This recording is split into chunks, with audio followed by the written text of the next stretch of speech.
In this video, I am going to show you how to make this easy, breezy salsa recipe.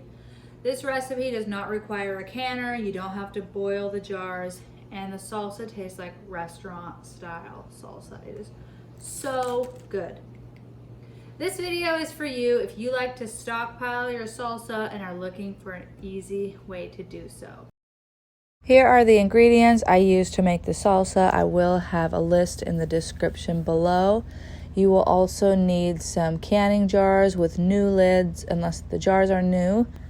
You're going to start off by getting your produce and just cutting off the parts that you don't want. So like with the tomatoes, you just cut off the ends. The peppers, you just cut off the stems. And then what you do is you blend it. If you have a food processor, this would work just as good. Once your ingredients are blended, you dump them in the pot, and then you just repeat that with the rest of the vegetables. If you have a batch that's like all peppers and onions and it's not really blending, go ahead and scoop some of that tomato puree and blend it all. It should go pretty good.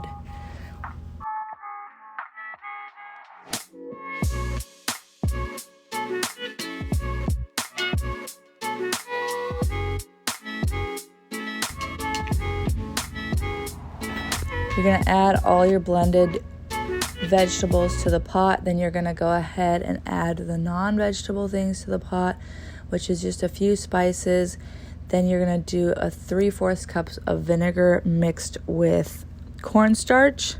You mix it really well together before adding it to the pot. You're going to have everything going at a light simmer for about 30 minutes. So I like to keep track of the time. When I've done this without keeping track of the time, I usually don't do the full 30 minutes and it ends up being a slightly runnier salsa, which is still good. But when the salsa is almost done, you're going to wipe the rims of the jars. Then you're going to pour the salsa into a blender or a pitcher and fill up your jars.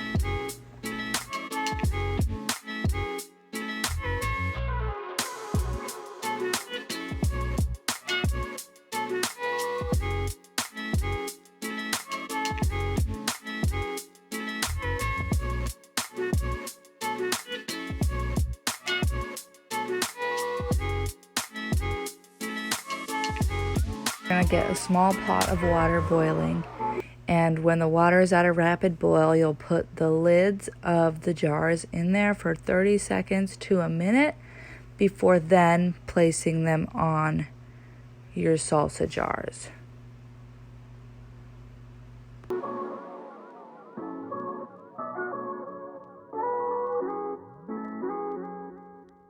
I just usually use an oven mitt for this part. And repeat.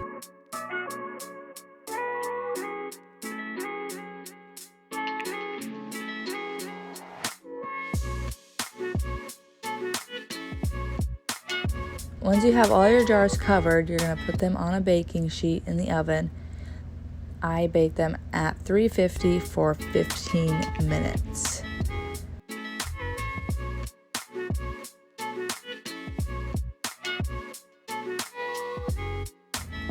Then you can take them out. You can see they're kind of bubbling. There's a little bit of boiling going on inside the salsa, and just let them sit. And then once it's cooled off, you have your delicious salsa, and it saves for a long time since it's canned. Let me know if you have any questions or if you tried this salsa. Hope you enjoyed this recipe, and we will see you next week.